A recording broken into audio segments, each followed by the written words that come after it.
Assalamualaikum murid-murid. Pada hari ini kita akan mempelajari subtopik baru iaitu berkaitan kegemilangan Kesultanan Johor Riau. Pada akhir pembelajaran, kamu akan dapat menerangkan 3 aspek kegemilangan Kesultanan Johor Riau dan membezakan maklumat-maklumat tersebut. Kegemilangan yang pertama dapat dilihat daripada sudut pusat perdagangan yang unggul. Terdapat banyak faktor mengapa Johor Riau menjadi pusat perdagangan yang unggul. Pertama adalah kedudukannya yang strategik. Pelabuhan Batu Sawar dan Pancur mudah dimudiki kapal besar ekoran Sungai Johor yang lebar dan dalam. Bahkan, lokasi pelabuhan ini membolehkan Johor mengawal lalu lintas kapal dagang dari timur dan barat serta merupakan persimpangan lalu lintas maritim sehingga menjadi tumpuan pedagang. Kedua adalah tumpuan para pedagang, khususnya dari China, Gujarat, Belanda dan Inggeris. Misalnya, pedagang Jawa lebih memilih pelabuhan Johor kerana tidak mahu berdagang dengan Portugis di Melaka. Seterusnya, Johor Riau sebagai pusat pengumpulan dan pengedaran pelbagai barang dagangan atau dalam erti kata lain merupakan pusat pertukaran barangan keluaran alam Melayu dengan barangan dari China, India dan Arab. Antara barangan yang dibekalkan tanah jajahan dan naungan Johor adalah lada hitam, biji timah dan emas. Manakala barangan tempatan adalah kelapa kering, kayu gaharu, damar, kelembak, sagu, pinang, ikan masin, periuk belanga, lilin dan garam. Seterusnya, kesibukan pelabuhan Johor Riau ini di mana sebanyak 500 hingga 600 kapal dagang telah berlabuh terutamanya di pelabuhan Riau. Sebagai contoh, kapal dari Siam, Portugis, Inggeris dan pulau-pulau di alam Melayu. Kegemilangan yang kedua pula dapat dilihat daripada sudut pengurusan pelabuhan itu sendiri. Johor Riau menyediakan pelbagai kemudahan dari segi pelabuhannya yang mana telah menarik minat pedagang untuk berlabuh. Misalnya, menyediakan gudang bawah tanah untuk menyimpan barangan untuk elak kebakaran. Menyediakan pegawai terlatih untuk menguruskan urusan perdagangan dan membekalkan barangan yang diperlukan seperti lada hitam dan rempah ratus. Selain itu, urusan jual beli juga bersifat sistematik di mana perdagangan dijalankan secara tukar barang dan menggunakan mata wang. Sebagai contoh, Sultan Alauddin Riayat Shah I memperkenalkan mata wang emas, wang kupang dan wang katun.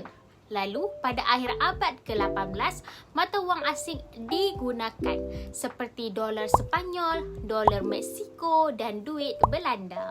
Seterusnya adalah sistem naungan.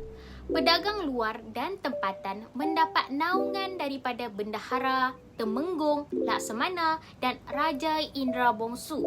Sebahagian hasil keuntungan akan diberikan kepada pihak naungan dalam bentuk cukai di mana pedagang dapat berlayar tanpa gangguan di Selat Melaka. Orang laut juga memainkan peranan dan mereka ditugaskan sebagai pengawal pelabuhan, penunda kapal, penunjuk arah kepada para pedagang dan pengawal perairan Johor dan Selat Melaka. Orang laut turut terlibat mengawal keselamatan Kesultanan Johor Riau dengan menjadi tentera angkatan laut. Akhir sekali, bagi aspek pengurusan pelabuhan ini dapat dilihat pelabuhan di Johor ini mempunyai kemudahan dalam membaiki dan membina kapal bersaiz kecil. Orang laut misalnya amat mahir dalam pembinaan kapal dan banyak membantu memajukan Kesultanan Johor Riau. Antara kapal tersebut adalah seperti kolek, banting, penjajab, balok dan pencalang. Kegemilangan yang ketiga dapat dilihat daripada sudut pusat persuratan. Terdapat beberapa karya agung yang dihasilkan pada waktu tersebut, iaitu yang pertama adalah Sulalatus Salatin yang bermaksud salasilah raja-raja atau peratusan segala raja-raja.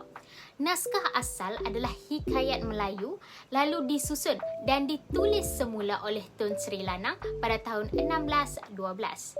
Kandungannya menceritakan asal-usul keturunan Raja-Raja Melaka, adat istiadat kerajaan dan sejarah Kesultanan Melayu Melaka. Karya kedua adalah hikayat Hang Tuah. Naskah ini dihasilkan oleh pengarang dari Johor selepas kekalahan Portugis di Melaka pada tahun 1641. Kandungannya berkaitan dengan ketaatan dan kesetiaan Hang Tuah kepada Raja dan Kesultanan Melayu Melaka. Karya lain adalah seperti Tajul Salatin atau Mahkota Raja-Raja yang ditulis oleh Bukhari Al-Jauhari, Tuhfat Al-Nafis, Salasilah Melayu dan Bugis dan Gurindam 12 yang dikarang oleh Raja Ali Haji, Hikayat Anak Panah Sedasa dikarang oleh Tun Hisap Misai dan Syair Ungku Putri dikarang oleh Raja Ahmad. Johor Riau turut mempunyai tokoh persuratan sehingga mencapai kegemilangan sebagai pusat persuratan. Tokohnya adalah Tun Sri Lanang atau nama sebenarnya Tun Muhammad bin Tun Ahmad Paduka Raja. Beliau lahir pada tahun 1565 di Bukit Seluyut, Kota Tinggi dan pernah menjadi bendahara Johor semasa pemerintahan Sultan Alauddin Riayat Shah II. Beliau telah menyusun dan menulis semula Sulalatus Salatin atas titah Raja Abdullah, adinda penasihat Sultan Alauddin Riayat Shah II. Bahkan pernah dilantik sebagai penasihat Sultan Iskandar Muda, Aceh dan menjadi Raja Uli Balang di Samar Langa. Kesimpulannya, terdapat 3 bentuk kegemilangan pada zaman Kesultanan Johor Riau, iaitu pusat perdagangan yang unggul, pengurusan pelabuhan dan pusat persuratan.